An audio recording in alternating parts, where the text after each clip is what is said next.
আসসালামু আলাইকুম রহমতুল্লাহি ওবরকাতুহ। সম্মানিত দর্শক, আমাদের দেশে এবং অন্যান্য দেশে আজ এবং অতীতকালে যত ক্ষমতার পট পরিবর্তন হয়েছে তার বেশিরভাগই হয়েছে প্রাসাদ ষড়যন্ত্রে। শুরুটা হয়েছে নিজের বাড়ি থেকে, ঘর থেকে। কখনো আপন ভাই, কখনো স্ত্রী, কখনো সন্তান, কখনো আত্মীয়স্বজন কিংবা কখনো একান্ত বিশ্বস্ত ব্যক্তি। তারা রাজার সঙ্গে, ক্ষমতাধর ব্যক্তির সঙ্গে, রাজনৈতিক ব্যক্তিত্বের সঙ্গে বেইমানি করেছে, মুনাফিকি করেছে, তাকে দুষ্ট বুদ্ধি দিয়েছে এবং এমন কর্মকাণ্ড করেছে, সেই কর্মকাণ্ডের ফলে রাজনীতিবিদ বা রাজা বা ক্ষমতার যিনি কেন্দ্র রয়েছেন, তার ব্যক্তিগত ইমেজ মারাত্মকভাবে ধ্বংসপ্রাপ্ত হয়েছে। এই প্রাসাদ থেকেই বিদেশি যারা আক্রমণকারী তাদেরকে আক্রমণ করা মানে আমন্ত্রণ জানানো হয়েছে। এই প্রাসাদে বসে একান্ত রাজার আপনজন তারা আততায়ী ভাড়া করে এনেছে, প্রাসাদে ঢুকিয়েছে, হত্যাকাণ্ড ঘটিয়েছে।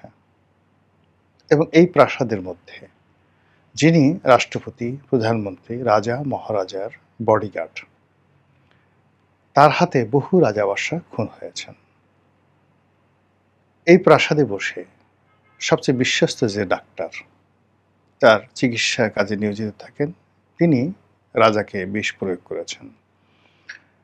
এই প্রাসাদে বসে যিনি পাচক, খাবার তৈরি করেন, তিনি রাজার খাবারে বিষ মিশিয়ে রাজাকে শেষ করে দিয়েছেন। যে প্রেয়সী, প্রিয়তমা, তার স্ত্রী, সেই প্রিয়তমা স্ত্রী কখনো বিষ প্রয়োগ করে তাকে মেরেছে, কখনো গলা টিপে মেরেছে, কখনো যাকে বলা হয় মুখে বালিশ চেপে বড় বড় বড় বড় রাজা-বাদশাকে মেরে ফেলেছে। এরকম ঘটনা যদি আমি বলি, অ্যাট লিস্ট 100 ঘটনা আমি আপনাদেরকে বলতে পারবো।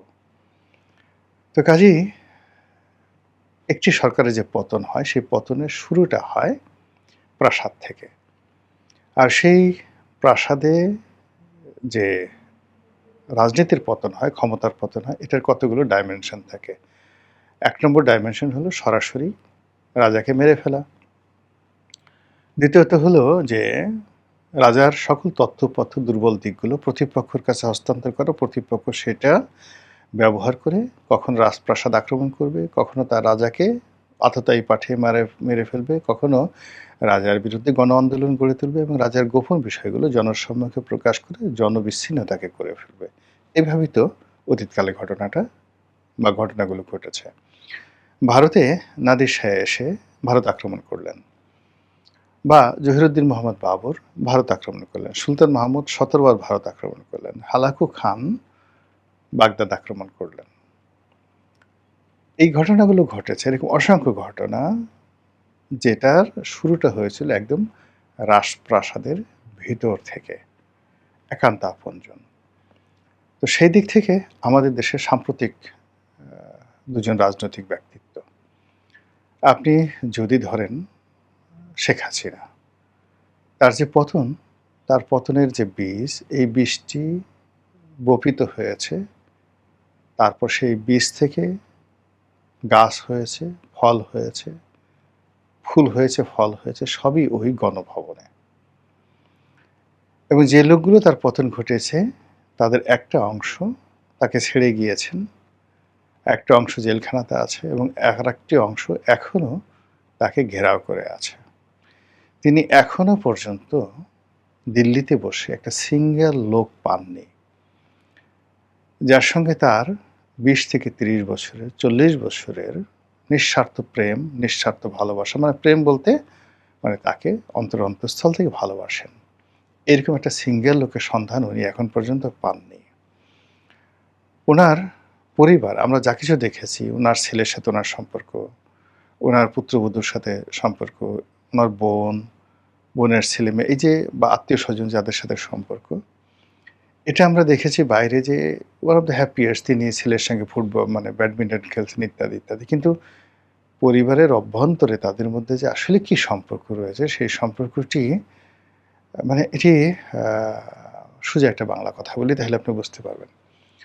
1/11 এর সময়টিতে যখন শেখ হাসিনা গ্রেপ্তার হয়েছিলেন, তখন আমরা দিনের পর দিন তার জেলখানার সামনে দাঁড়িয়েছিলাম।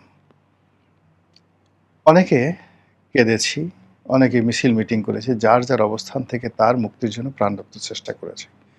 আচ্ছা বলেন তো, তার কোনো সন্তান সন্ততি, সেটা সজীব ওয়াজেদ জয় বলেন বা সাইমা ওয়াজেদ পুতুল বলেন বা ববি বলেন, রূপন্তী বলেন, টিউলিপ সিদ্দিকী বলেন, 111-এর সময় শেখ হাসিনা জেলখানায় সামনে কাউকে দেখেছেন? আপনি বলেন শুধু, আমি জানি না। আবার এখন তার এই বিপদের সময়টিতে বাংলাদেশে তার খুব আপনজনে এসে এই মুহূর্তে যদি দাঁড়ায়, আচ্ছা ঠিক আছে শেখ হাসিনা আসতে পারছে না, কিন্তু যদি জয় আসেন, রূপন্তী আসেন, টিউলিপ সিদ্দিকী আসেন, তারপরে ববি আসেন, কি হবে বলেন তো বাংলাদেশে? কিন্তু তারা আসছেন না। ঠিক একই অবস্থা আপনি চিন্তা করেন, বেগম জিয়ার ক্ষেত্রে চিন্তা করেন। তিনি পুরোটা সময় অসুস্থ ছিলেন। তাকে জেলে নেওয়া হলো, কোকো মারা গেলেন, কত কিছু হলো, কিন্তু তারেক রহমান সাহেব তো আসেননি। এখন তিনি যত ভ্রাতৃপ্রেম দেখান, যত মাতৃপ্রেম দেখান, কিন্তু মোসাদ্দেক আলী ফালু যখন লাশ নিয়ে, তাকে নিষেধ করা হয়েছিল বিভিন্ন গোয়েন্দা এজেন্সি থেকে যে ডোন্ট ডু ইট, কিন্তু মোসাদ্দেক আলী ফালু তিনি আরাফাত রহমান কোকোর লাশ নিয়ে তিনি দেশে আসলেন এবং সেই লাশ নিয়ে বেগম জিয়ার সঙ্গে দেখা করলেন। এরপর তাকে জেলে ঢুকতে হলো। তিনি তো জেলে গেছেন। তো মোসাদ্দেক আলী ফালু যদি জেলে যেতে পারেন, আবার তারেক রহমান সাহেবকে ভালোবাসতে গিয়ে গিয়াসউদ্দিন আল মামুন তার পুরো জীবনটা তিনি জেলে কাটিয়েছেন, তার ব্যবসা বাণিজ্য সব কিছু জেলে কাটিয়েছেন। কিন্তু এখন পর্যন্ত তারেক রহমান সাহেবের পক্ষে বিপক্ষে একটা শব্দ তিনি করেননি। আমি এবং তিনি জেলখানাতে একই ছেলে ছিলাম, পাশাপাশি রুমে ছিলাম। 3 বেলা একত্রে খেয়েছি, 5 বেলা একত্রে জামাতে নামাজ পড়েছি, 50 দিন। একটি বারের জন্য তারেক সাহেবের সাথে তার কি সম্পর্ক, তার সাথে তারেক সাহেবের কি লেনদেন, একটা সিঙ্গেল শব্দ তিনি উচ্চারণ করেনি। আমরা চেষ্টা করে তার কোনো ব্যক্তিগত বিষয় তার কাছ থেকে জানতে পারিনি। তো এখন সেই দিক থেকে আপনি চিন্তা করেন যে তিনি তার সারাটা জীবন যে বন্ধুর জন্য দিয়ে দিলেন, সেই বন্ধু তার জন্য কি করলো, এখন তার জন্য কি করছে, এগুলোর ফলাফল কিন্তু কখনোই ভালো হয় না, কখনোই ভালো হয় না। এটা বিএনপির জন্য প্রযোজ্য, আওয়ামী লীগের জন্য প্রযোজ্য। আমাকে একবার সেই একজন ভারতীয় কূটনীতিবিদ, এটা সম্ভবত 15-16 সনের দিকে, একজন ভারতীয় ডিপ্লোম্যাট, বাংলাদেশের একজন এমিনেন্ট জার্নালিস্ট, তার বাসায় একটা বৈঠক হচ্ছে, সেখানে তিনি বললেন যে আমাদের নেটওয়ার্ক এমন পর্যায়ে যে তারেক রহমান সাহেব তার কোন বাথরুমে কখন টয়লেট পেপার মানে টিস্যু পেপারটা পরিবর্তন করলেন, সঙ্গে সঙ্গে সেই খবরটা আমাদের কাছে চলে আসে। আপনি বুঝেন প্রাসাদ ষড়যন্ত্র কোন পর্যায়ে। তো সেদিক থেকে শেখ হাসিনার প্রাসাদ ষড়যন্ত্র, যার কারণে তার ক্ষমতাচ্যুতি হয়েছে, যার কারণে তার সম্পর্কে মানুষ বাজে কথা বলে, তার সম্পর্কে তার নৈতিক মনোবল ভেঙে গেছে, সেই কারণে আজ বাংলাদেশ থেকে যে হাজার হাজার কোটি টাকা নয়, লক্ষ লক্ষ কোটি টাকা, লক্ষ লক্ষ কোটি টাকা, এখন সরকার বলছে 16 লক্ষ কোটি টাকা, 16 লক্ষ কোটি টাকা বাদ দেন, 8 লক্ষ কোটি টাকা তো গেছে। এই টাকাগুলো যারা পাচার করেছে তাদের সঙ্গে এখন শেখ হাসিনার কেমন সম্পর্ক? এই টাকাগুলো যারা পাচার করেছে সেই টাকাগুলো কোথায়? এই টাকাগুলো এই বিদেশের মাটিতে এখন অনেক আওয়ামী লীগের নেতাকর্মীরা রয়েছেন যারা পালিয়ে বেড়াচ্ছেন, ঠিকমতো খেতে পারছেন না, তাদের অবস্থা কি বলেন? বাংলাদেশে যারা লক্ষ লক্ষ নয় কোটি কোটি আওয়ামী লীগের নেতাকর্মী যারা দুর্ভোগ দুর্দশায় পড়ছেন, তারা দলের পক্ষ থেকে আজকের দিন পর্যন্ত একটু সিঙ্গেল সাহায্য পেয়েছেন, সহযোগিতা পেয়েছেন, এই ঘটনা কেউ বলতে পারবে না। অথচ গণভবনে কত কোকিল, কত টিয়া, কত ময়না, কত পাখি, সরকারি অফিসগুলোতে একদিকে দরবেশ গ্রুপ, আর একদিকে এসালম গ্রুপ,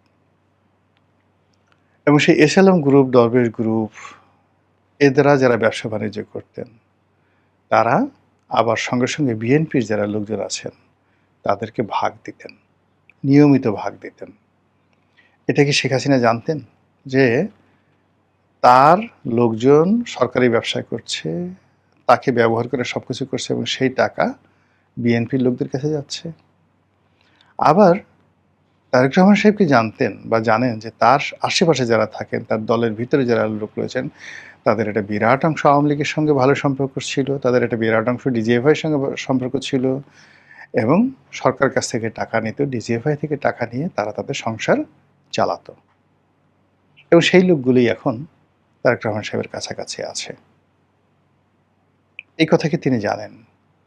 অথবা তিনি অনেক লোককে ভালোবাসেন, যারা প্রকাশ্যে প্রচণ্ডভাবে জামাতকে গালাগালি করেন, প্রচণ্ডভাবে আওয়ামী লীগকে গালাগালি করেন। আওয়ামী লীগকে এবং জামাতকে গালাগালি করার ক্ষেত্রে তাদের শ্রেষ্ঠত্ব, মানে এটা কেউ অতিক্রম করতে পারে না। কিন্তু এই লোকগুলো যে আওয়ামী লীগের এবং এই লোকগুলো যে জামাতের গুপ্ত, এটা কি তিনি বুঝতে পারেন? ফলে কি হলো যে বহু প্রাসাদ, নতুন নতুন প্রাসাদ তৈরি হয়। সেই সকল প্রাসাদে নতুন নতুন অধিবাসী আসেন, মেহমান আসেন। কিন্তু সেই প্রাসাদের মধ্যে যে ষড়যন্ত্র, সেটি আব্বাসী খলিফাদের জামানাতে যেমন ছিল, সালাউদ্দিন আইয়ুবের জামানাতেও তেমনি ছিল। মুর সম্রাটদের জামানাতে যেমন ছিল স্পেনে, একইভাবে কর্ডোভা, সেভিল, এই সমস্ত শহরের যারা উমাইয়া শাসক ছিলেন সেখানে তদ্রূপ ছিল। দামেস্কে যেভাবে ছিল, গুরগাঁওয়ে তেমন ছিল। মুঘল হ্যারেমে যেভাবে ছিল, একইভাবে বঙ্গভবনও ঠিক একইভাবে আছে। তো সেই দিক থেকে বর্তমান যে সরকার, জনাব তারেক রহমান সাহেবের সরকার, কখনোই প্রাসাদ ষড়যন্ত্র 100% যাকে বলা হয় বন্ধ করা যায় না। তবে সরকার প্রধান যদি মার্কাস অর্লিয়াসের মতো হন, দার্শনিক,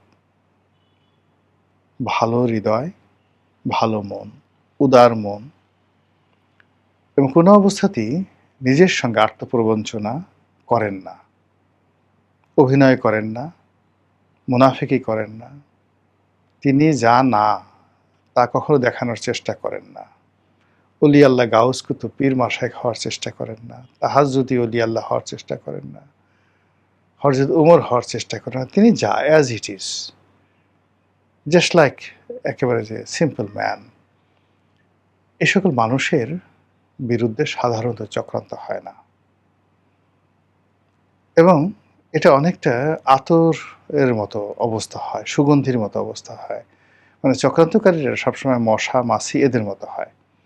আর এই ধরনের মানুষ যাদের নৈতিক চরিত্র ভালো, আর নৈতিক চরিত্র বলতে বোঝাচ্ছে যেমন আপনি একসময় জেনা করেছেন, ব্যভিচার করেছেন, কিন্তু আপনি তওবা করলেন যে আল্লাহ আমি আর করবো না এবং এরপর থেকে আপনি সেভাবে চলছেন। আপনি একসময় খুব মিথ্যাচার করেছেন, একসময় খুব দুর্নীতি করেছেন, অনিয়ম করেছেন, কিন্তু আপনি তওবা করে মুহূর্তের মধ্যে আপনি ভালো হয়ে গেছেন। আল্লাহ কিন্তু ওইটাই গ্রহণ করে। কিন্তু আপনি কিছুই হননি। আপনি আগের মতো জেনা করতে চান, ব্যভিচার করতে চান, দুর্নীতি করতে চান, অবিচার করতে চান, কিন্তু সাধু সন্ন্যাসী সাজতে চান। এই জিনিসগুলো যেকোনো একটা প্রাসাদের মধ্যে ভীষণ রকম নেতিবাচক প্রতিক্রিয়া তৈরি করে।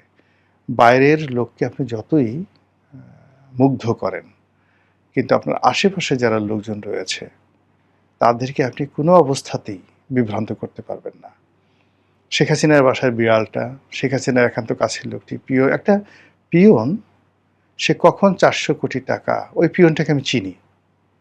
যে পিয়নটাকে শেখ হাসিনা বলেছেন আমার পিয়ন ৪০০ কোটি টাকা নিয়েছে, সেই পিয়নটাকে আমি চিনি। আপাদমস্তক সৎ ছিলেন এবং শেখ হাসিনা ৯৬ থেকে ২০০১ পর্যন্ত ক্ষমতায় থাকার পরেও সেই পিয়নের আগের জমানাতে ঢাকার শহরে একটা বাড়ি তো দূরের কথা, একটা অ্যাপার্টমেন্ট কেনার অবস্থা তার ছিল না।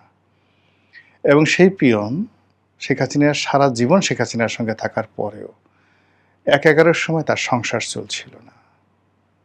তাকে ২,০০০ টাকা দিয়ে, ৫,০০০ টাকা দিয়ে তাকে চালানোর মতো কোনো নেতা আওয়ামী লীগে ছিল না ২০০৬-৭ সনে। তখন আমি তাকে চিনি, এই ছেলে। এরপর যখন বিএনপি ক্ষমতায় এলো, তখন আমরা কয়েকজন, আমি, তারপরে মাহমুদুস সামাদ, আমরা আমাদের যে গার্মেন্টস ব্যবসার ঝুট ব্যবসা, এই পিয়নটাকে দেই। সেই পিয়ন তার ভাইয়ের মাধ্যমে সে ব্যবসা বাণিজ্য করে ভালো ছিল। সেই পিয়ন হঠাৎ করে 400 কোটি টাকা মালিক হলো কি করে? নিঃসন্দেহে সে তার আশেপাশে এমন সব দুর্নীতি করতে দেখেছে, যেগুলো দেখে সে নিজেকে স্থির রাখতে পারেনি। তার চোখের সামনে এই ঘটনাগুলো ঘটেছে। জাস্ট ছোট্ট একটা উদাহরণ, সত্য মিথ্যা আমি জানি না। ঘটনাটা আমাকে একজন বলেছেন, আমি বলি।